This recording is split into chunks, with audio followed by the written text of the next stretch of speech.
अभिव्यक्ती श्रीराम निर्विकल्प ब्रह्ममूर्ती श्रीराम चिन्मात्र दाशरथे सीता सते प्रब्रह्म. ऐकणारे सर्व भाविक भक्त तुमच्या सर्वांच्या चरणी नतमस्तक होऊन रेणुका मातेच्या चरणी नतमस्तक होऊन सेवेला प्रारंभ. सर्व मंगल मांगल्ये त्र्यंबके गौरी नारायणे नमस्तुते. सेवे लागी सेवक झालो तुमच्या लागलो निज चरणा. आहो स्वामी तुकया देवा यावरीन करावा आव्यार. जयांची केली स्मरण होय सकळ विद्यांचे अधिकरण.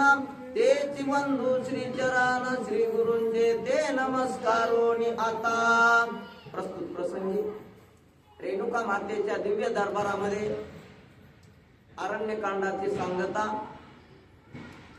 या सांगतेमध्ये अनेक जे असणारे महान महान वाचक सूचक या ठिकाणी त्यांची उपस्थिती लाभलेली आहे. त्यांच्या सर्वांच्या चरणी नतमस्तक.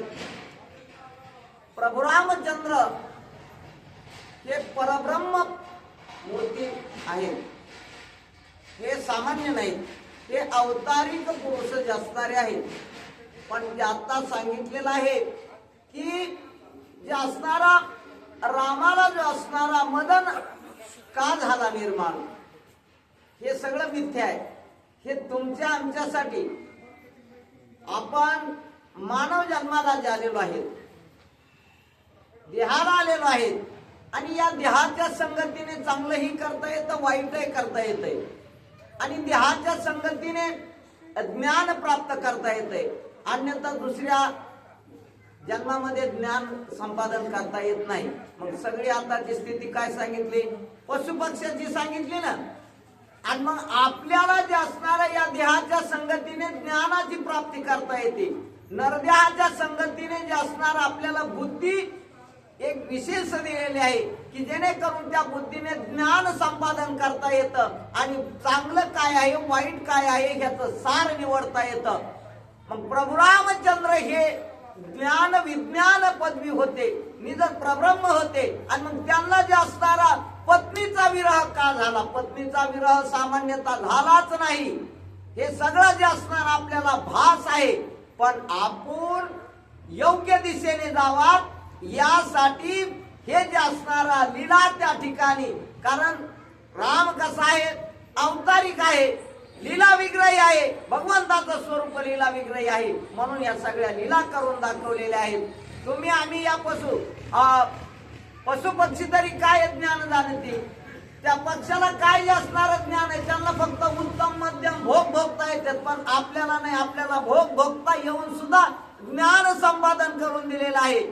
आणि म्हणून त्या ज्ञानाच्या ठिकाणी जे असणार आपल्याला योग्य कळावं, आपल्याला काय करावं काय नाही करावं. नाही तर मग यांच्यासारखा जे असणार आपण तरीही यांच्यात आणि आपल्यात काही फरक नाही. आता प्रत्येक पक्षाने काय सांगितले रामाला, रामासारखा मूर्ख कोणीच नाही म्हणले. पत्नी हरवली, आम्ही पत्नी नाही हरवली. तुम्ही आम्ही बी नाही तर हरवीत, तुम्ही आम्ही बी चिटकूनच बसलेलो. आपण तरी काय त्यांच्यासारखेच आहेत. पण याच त्याने जे सांगितलंय का या मार्गाने तुम्ही जाऊ नका, विशेष ज्ञान आहे तुम्हाला. नरदेहाच्या संगतीने ज्ञान प्राप्त करता येत आहे आणि म्हणून त्या योग्य दिशेने आपण जावात. म्हणून जे असणारा राम कसे आहेत, प्रब्रह्म स्वरूप आहेत, ज्ञान विज्ञान त्यांच्याकडे आहे. आणि म्हणून जे असणार त्यांना सीतेचा विरह झालेला नाही. सीता दे श्रीराम ध्यान, सीता दे श्रीराम ध्यान, सीता चेतना श्रीराम चैतन्य, दोन्ही अभिन्न एकत्वे. आता दोघेही कसे, एकाच नाण्याच्या दोन बाजू आहेत. राम पुरुष आहे तर सीता प्रकृती आहेत. दोघेही जे असणार एक आहे. एक भक्ती आहे तर एक ज्ञान आहे. आता भक्ती केल्याशिवाय ज्ञान प्राप्त होईल का, होणार नाही. भक्ती ही कशी करावं लागल, अभेद भक्ती करावं लागल, भेद रहित भक्ती करावं लागल. जर भेदयुक्त भक्ती केली तर ती भक्ती सुद्धा जी असणारी पांगिला भक्ती आहे. या भक्तीला बी अर्थ राहणार नाही. म्हणून अभेद प्रकारच्या भक्तीच्या संगतीने ज्ञान संपादन करण्याचं सामर्थ्य म्हणजे सीता आणि प्रभू रामचंद्र आहेत. सीतामाई जे असणाऱ्या भक्ती आहेत, प्रभू रामचंद्र जे असणारं ज्ञान आहे. सीता स्वरूप आहेत, प्रभू रामचंद्र चित स्वरूप अशा प्रकारचे आहेत. श्रीराम चैतन्य दोन्ही अभिन्न एक. श्रीराम चित स्वरूप स्थिती वर्णिता शास्त्रे मौनावते. सुरते परतल्या नेती नेते माझी वचन ते काय. आता प्रभू रामचंद्र किंवा परब्रह्म स्वरूप आहेत. आपण त्यांना कोणी जाणलं का? कोणाला हे जाणता आलं नाही. वेद जाणू गेला तो ते मौनावला, ते गुह्य तुझला प्राप्त कैसे. किंवा श्रुती नेती नेती म्हणती तुझे एकी गोविंद रे. तुझं सगुण म्हणो की निर्गुण रे. तो सगुणही आहे आणि निर्गुणही आहे. का तर निर्गुणातून सगुण साकाराला आलाय. भक्ती केल्याच्या नंतर निर्गुण निराकार आहे, पण भक्तीने जे असणारा तो सगुण साकारत्व जे असणारं केलेलं आहे. अशा प्रकारचे जे असणारे प्रभू रामचंद्र चित स्वरूप आहेत. तर सीतेने जे असणारं भक्तीने जे असणारं साकार त्याला केलेलं आहे. अशा प्रकारचं राम आणि सीता हे जे असणारे दोन नाहीत, दोन्ही एक रूप जे अशा प्रकारे आहे. पुढील कथा अनुसंधान येतो आणि ऋषी मुखाते गमन. करावया सुग्रीवासी सौजन्य रघुनंदन उदेत. अशी जी असणारी ब्रह्मज्ञानाची जी असणारी प्राप्ती या ठिकाणी की शबरी जी असणार. शबरी का उद्धार पावली तर शबरी जी असणार एका भिल्ल समाजामध्ये जन्माला जरी असली तरी तिच्याकडे त्याग मोठा होता. कसा त्याग होता की आता पाठीमागे जाऊन सांगतो, लागू द्या थोडासा वेळ. पण ती सगळ्यापेक्षा उत्तम गतीला का पावली? कारण त्याग असल्याशिवाय काही प्राप्त होत नाही. आम्हाकडे त्याग नाही, आपण भोगाच्या पाठीमागे लागलेलो आहे. भोग सोडून त्यागी वृत्ती असावी लागते. तिच्याकडे त्याग एकच झाला की शबरीचं जे असणारं स्वयंवर ठरवलेलं होतं आणि त्या जमातीमध्ये स्वयंवर ठरवायचं, लग्न जमवायचं म्हणलं की दोन्हीकडचे पाहुणे यायचे, त्यांना जे असणारी मेजवानी द्यायची असते. आणि ती मेजवानी कशाची होती तर त्या ठिकाणी जे असणारे 12 पशु जे असणारे त्या ठिकाणी आणून ठेवलेले होते आणि त्यांची दुसऱ्या दिवशी त्या पाहुण्याला मेजवानी द्यायची होती. मग त्या ठिकाणी त्या शबरीने जे असणार आपल्या कुटुंबातील काही सदस्य मोठे असतील त्यांना विचारलं की हे पशु कशासाठी आहेत. त्याने सांगितलं बाई उद्या जे असणार तुझं पाहुणे बघायला आलेले आहेत, तुझं लग्न जमवायचं आहे आणि यांची सगळ्यांची मेजवानी द्यायची आहे. त्याग काय असतो हे सांगायला लागलो मी. भोगाच्या पाठीमागे आपण लागलो म्हणून आपल्याला त्यागी वृत्ती होत नाही आणि त्यागी वृत्ती नाही म्हणून आपला उद्धार होत नाही. तिच्या ती दिव्य तत्वाला का पावली किंवा देव आता ठाईचं बैसोनी करा एक चित्त आवडीने आनंद आळवावा. आपल्याला बी सांगत हरिपाठ आपण काहीच करायची गरज नाही एका ठिकाणी, पण आपल्याकडे ती एका ठिकाणी बसण्याची वृत्ती होत नाही किंवा तेवढे त्याग आपल्याकडे नाही. मग तिला फक्त माहित झालं की आपल्या स्वयंवरासाठी आपलं लग्न जमिण्यासाठी जर या पशुची जर हत्या होत असेल तर त्याच्यापेक्षा हे नाही केलेलं बरं ना. या सर्वभूती राम आहे, सर्वभूती आत्मा आहे.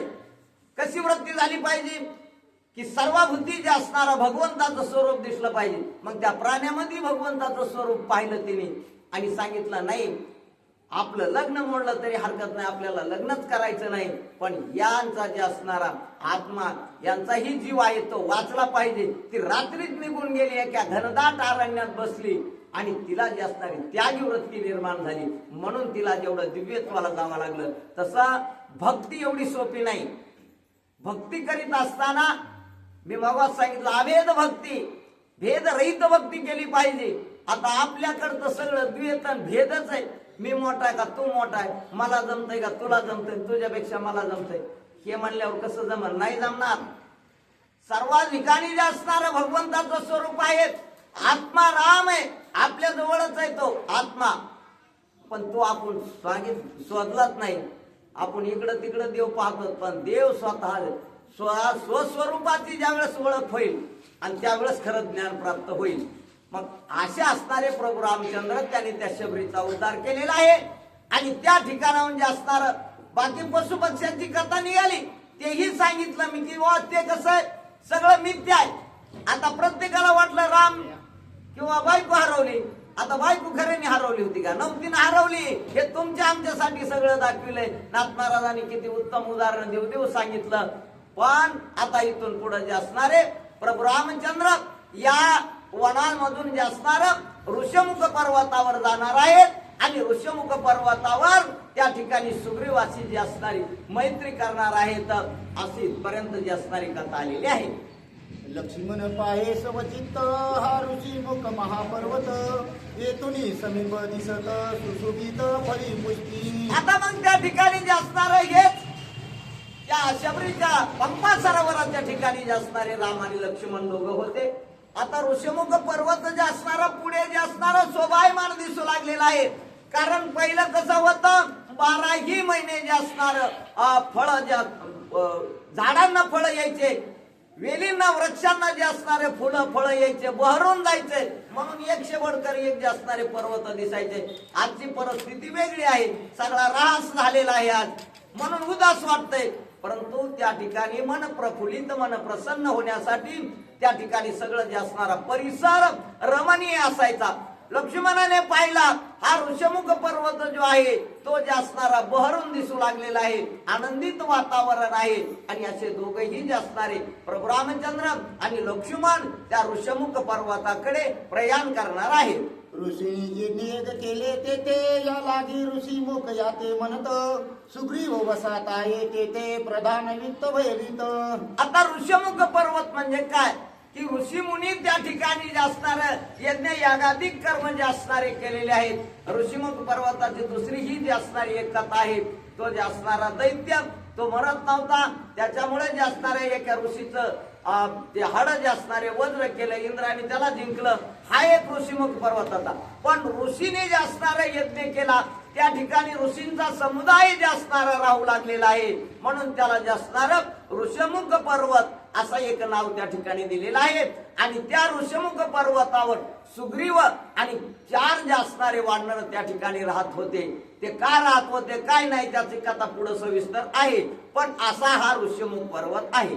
वळी भयभीत सुग्रीव वशे ऋषी मुखात वळीस ऋषी शाप देत नव्हे समांत तेथे यावया. आणि ऋषी आता सुग्रीव त्या ठिकाणी का राहत होता तर वालीचं भय त्याला होतं. वाली आणि सुग्रीव दोघ जण बंधू होते. त्यांचं द्वैत लागलं, त्यांचं वैर निर्माण झालं. ती कथा पुढे होईल. का वैर लागलं, कशामुळे लागलं, तो भयभीत का झाला. पण त्याच्या दोघांचे भांडण झाले म्हणून सुग्रीव त्या ठिकाणी पळत आला, त्या ठिकाणी राहिला. मग त्या ठिकाणी वालीला सुग्रीवाला मारायला येता येत नव्हतं. का तर त्या ठिकाणी जे असणारा वालीला शाप झालेला होता की तुला या ठिकाणी येता येणार नाही. ही भीती जी असणारी शापाची भीती किंवा मरणाची भीती प्रत्येकाला आहे. त्याला बी होती, तुम्हाला बी आहे, मला बी आहे, सगळ्यालाच मरणाची भीती आहे. तसा जो असणारा हा ऋषमुख पर्वत हा सुग्रीव या ठिकाणी सुरक्षित का राहिला तर एका ऋषीचा जे असणारा त्या वालीला शाप होता की या ऋषमुख पर्वतावर तू गेला तर तुझा प्राण त्या ठिकाणी निघून जाईल. म्हणून जे असणार त्या ठिकाणी सुग्रीव येऊन राहू लागलेला आहे. त्याचं भयमुक्त राहण्याचं ठिकाण हा ऋषमुख पर्वत आहे.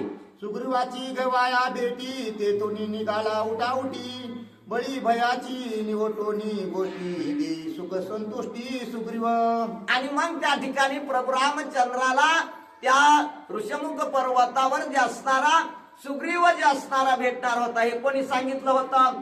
कबंध राक्षसाने सांगितलं होतं. इथून आता पुढे पंपा सरोवर आहे. पंपा सरोवराच्या पुढे ऋषमुख पर्वत आहे. आणि त्या ऋषमुख पर्वतावर वाली सहित जे असणारे 5 वानर राहतात सगळे मिळून.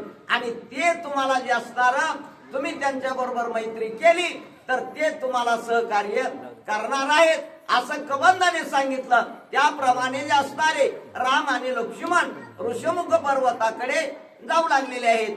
भार्या हरोनी सुंदरी बळीने सुग्रीव गांजीला भारी श्रीराम गांजिल्याच्या कैवारी धनुधर कृपाळू. आणि मग त्या कबंधाने सांगितलं होतं की हे रामा आता माझा उद्धार तुम्ही या ठिकाणी केला, पण माझा उद्धार केल्याच्या उपकारार्थ मी काहीतरी तुम्हाला देणं लागत आहे. आणि प्रत्येक माणसाने काहीतरी कुणी आपल्यावर उपकार केला तर त्याचा कृतकल्याण व्हावा अशी काहीतरी भावना असावी. म्हणून त्या ठिकाणी जे असणार या ऋषीच्या कवंदाने रामाला सांगितलं होतं की हे रामा, त्या ठिकाणी जे असणाऱ्या सुग्रीवाची जी असणारी पत्नी, ती जी असणारी त्या वालीने जी असणारी हिरावून घेतलेली आहे आणि त्याला राज्याच्या बाहेर काढलेला आहे. आणि राम कसा आहे की शरणार्थी जो शरण गेलाय ना त्याचं रक्षण करणारा जो असणार आहे त्याचं ब्रीदच आहे. शरणागताला रक्षण करणं आणि अभक्ताला जे असणार नाहीसं करणं हे त्याचं ब्रीद आहे. म्हणून तुम्हाला तो जे असणारा त्याच्याबरोबर मैत्री केली तर तोही तुम्हाला सहकार्य करील, तुम्हीही त्याला सहकार्य करा. असं जे असणारं दोघाचं सहाय्य होईल. म्हणून त्याला जे असणारा पाठवण्याचं कार्य त्या ऋषीमुखाकडे केलेलं होतं. म्हणून राम लक्ष्मण त्या ठिकाणी ऋषीमुख पर्वताकडे निघालेले आहे.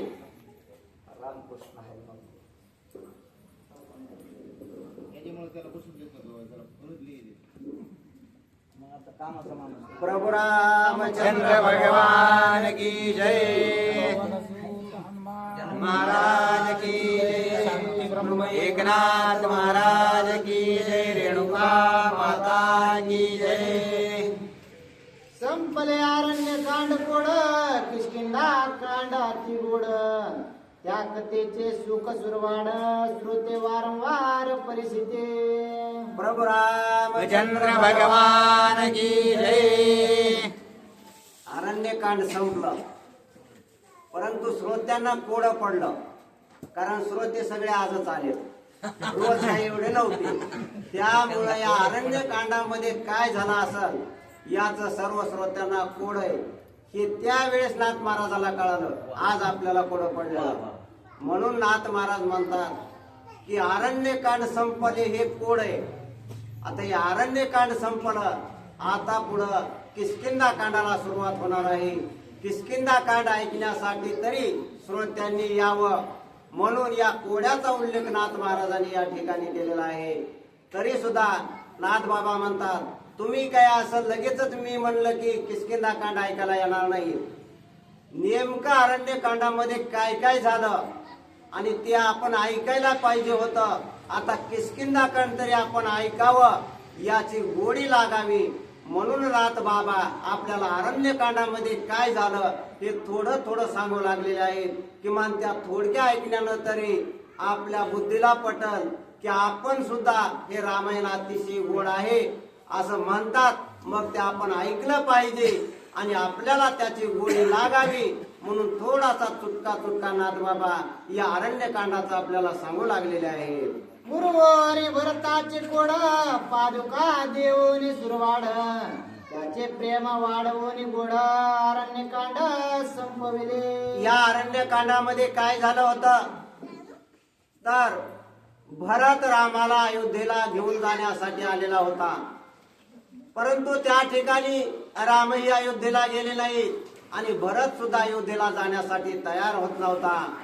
त्यावेळी सर्वांना प्रश्न पडला होता, भरत त्या ठिकाणी मी उपोषण करून या ठिकाणी प्राण देईन आणि तू प्राण जरी देण्यासाठी बसलास तरी मी परत येणार नाही असा रामाचाही आग्रह होता. दोघं दोन्हीकडे तटून बसलेले होते, कोणी कोणाचं ऐकायला तयार नव्हता. मग हा मार्ग कसा सुटणार हा प्रश्न सर्वांना त्या ठिकाणी पडलेला आहे. जरी त्यांचे कुळगुरु वशिष्ठ ऋषी त्या ठिकाणी असले तरी ते सुद्धा या दोन्ही भावाचं कोड ते सोडवू शकलेले नाही. कारण भावाचं कोड असं होतं की दोघांचं एकमेकावरती अतिशय प्रेम होतं आणि ते प्रेम कोणी तोडायचं हा मोठा प्रश्न त्या ठिकाणी होता. परंतु त्याच वनामध्ये अनेक वर्षापासून तपश्चर्या करीत बसलेले वाल्मिकी ऋषी होते. ज्या वाल्मिकी ऋषीनं या रामायणाची निर्मिती केलेली आहे. हे वाल्मिकी ऋषी अनेक दिवसापासून राम त्या अरण्यात येऊन सुद्धा भेटीसाठी गेले नाही. परंतु ज्यावेळी या भावाभावांचा हा असा आपल्यापेक्षा विचित्र प्रकारचा वाद कारण आपला वाद वाटणीसाठी असतो, वेगवेगळं होण्यासाठी असतो, परंतु त्यांचा वाद एकरूप होण्यासाठीचा होता. आणि हा वाद मिटवण्यासाठी वाल्मिकी ऋषी त्या ठिकाणी आलेले आहेत. अशा प्रकारचं हे कोडं नाथबाबा आपल्याला सोडून दाखवू लागलेले आहेत. विराट राक्षस प्रचंड ज्याचे रावणा भय उदंड श्रीरामे त्यासे करो आणि दुखंड अरण्य कांड संपविले. त्यानंतर दुसरी कथा विराट राक्षसाची झालेली आहे. विराट राक्षस हा महाबलवान मोठ्या पर्वतासारखा भयानक विचित्र अशा स्वरूपाचा होता. ज्या विराटाचं नाव ऐकल्यानंतर रावण सुद्धा थरथरा कापत होता. असा असणारा हा विराट राक्षस राम लक्ष्मण आणि सीता वनामधून दंडकारण्याकडे जात असताना, पंचवंटीकडे जात असताना सीता पाठीमागे राहिली आणि म्हणून विराट राक्षसानं तिला धरून ठेवलं होतं. त्यावेळी त्या विराट राक्षसाला मारण्याचं काम या राम आणि लक्ष्मणाने केलेलं आहे. अतिशय मधुर आणि अतिशय मनाला प्रसन्न करणारी ही कथा आहे. अशा प्रकारची ही कथा याच अरण्यकांडामध्ये झालेली आहे. शर भंगो महामुनिवाड भेटे देवोने केला निवाड देवन या निज सुरवाड अरण्य कांड संपविले. त्यानंतर शरभंग ऋषीची भेट झालेली आहे. शरभंग ऋषी म्हणजे नुसते तपस्वी नव्हते, देवांचा राजा असणारा इंद्र. त्या इंद्रदेवाला सुद्धा ज्या विमानामध्ये बसण्याचा अधिकार नाही, अशा विमान शरभंग ऋषीला नेण्यासाठी आलेलं होतं. परंतु हे शरभंग ऋषी ज्ञानी होते. त्यांनी विचार केला, विमानात बसणं महत्वाचं नाही. आपण जन्माला आलो आणि विमानात बसून दुसऱ्या देशात गेलो म्हणजे आपलं मोठेपण नाही किंवा आपली प्रतिष्ठा नाही. या मनुष्य जन्माला आल्यानंतर भगवान परमात्म्याची भेट आपण घेतली पाहिजे. कारण हाच एक देह मनुष्याचा देवाने निर्माण केलेला आहे की याच देहाने लोक माझं भजन करतील, चिंतन करतील आणि माझी भेट घेऊन माझं जे काही कोड कौतुक आहे ते कोड कौतुक पुरवण्याचं कार्य करतील. जसं वडिलांना, आईला आपल्या बाळानं कोड कौतुक केल्याचा आनंद त्यांना मन भरून समाधान देतो, तसाच या मनुष्याने भक्ती करण्याचा, भगवंताचं नामस्मरण करण्याचा, चिंतन करण्याचा जो काही हट्ट धरलेला आहे तो लाड देव पुरवत असतो. आणि तो लाड पाहण्यासाठी देवाला सुद्धा सुख समाधान मिळत असतं. म्हणून या मनुष्य देहाला आल्यानंतर भगवंताची प्राप्ती मिळवणं हे सर्वांमध्ये श्रेष्ठ आहे हे त्या शरभंग ऋषीने जाणलं. आणि विमान नेण्यासाठी आलेला असताना सुद्धा भगवान प्रभू रामचंद्र या वनामध्ये आलेले आहेत. त्यांची भेट घेणं मला प्रथम गरजेचं आहे. म्हणून विमानाला पुढे पाठवलं आणि भगवान प्रभू रामचंद्राची भेट घेण्यासाठी ते पाठीमागे थांबले. अशा प्रकारची कथाही याच अरण्यकांडामध्ये झालेली आहे. संघा करो निजुखंड शूर्पणखेचे नासिका खंड सकर्ण विटंबोनी तोंड अरण्य कांड संपविले. त्यानंतर शूर्पणखेचा मुलगा असणारा सांभा नावाचा हजारो वर्षापासून याच पंचवटीच्या ठिकाणी तपश्चर्या करण्यासाठी बसलेला होता. त्याच्या तपाची फळप्राप्ती सुद्धा पूर्णत्वास आलेली होती. आणि भगवंताच्या मनामध्ये जे काही असतं ते आपोआप घडून येत असतं. हा असणारा सांब नावाचा राक्षस होता. जर राक्षसाच्या हातामध्ये चांगलं शस्त्र गेलं तर त्या शस्त्राचा वापर होऊन तो चांगल्याला वाईट मार्गाला लावण्याचं काम करेल किंवा चांगल्याला तो जगू देणार नाही आणि जे दुष्ट आहेत यांची वाढ होईल. म्हणून देवाला प्रश्न पडला आणि देवानं त्याच असणाऱ्या शस्त्र मिळण्याच्या वेळी त्या ठिकाणी लक्ष्मणाला पाठवलं आणि ती असणारी तलवार लक्ष्मणाच्या हाती सापडून त्या सांब नावाच्या राक्षसाचा वध करण्यात आलेला आहे. अशा प्रकारची कथा या अरण्यकांडामध्ये झालेली आहे. प्रभू रामचंद्र भगवान की जय. श्री गणेशाय नमः. श्री सीतारामचंद्राय नमः. पंचवटी रण वितुंड खर दुसेनाच दोन्ही मुंडे तिरिशराचे ठेतोनी तोंड अरण्यकांड संपविले. या सांभाला लक्ष्मणाने मारल्यानंतर त्याची आई असणारी शूर्पणखा त्या ठिकाणी आलेली आहे. शूर्पणखेने येऊन रामाचा आणि लक्ष्मणाचा छळ त्या ठिकाणी केलेला आहे. त्या छळाला प्रत्युत्तर म्हणून लक्ष्मणानं तिचं नाक आणि कान कापलं आणि नाक कान कापल्यानंतर तिच्या सह्यासाठी राजा रावणानं जे आपले भाऊ तिच्या सहकार्यासाठी मदतीसाठी ठेवले होते त्रिशरा, खर आणि दूषण हे तिन्ही भाऊ आले. त्यावेळी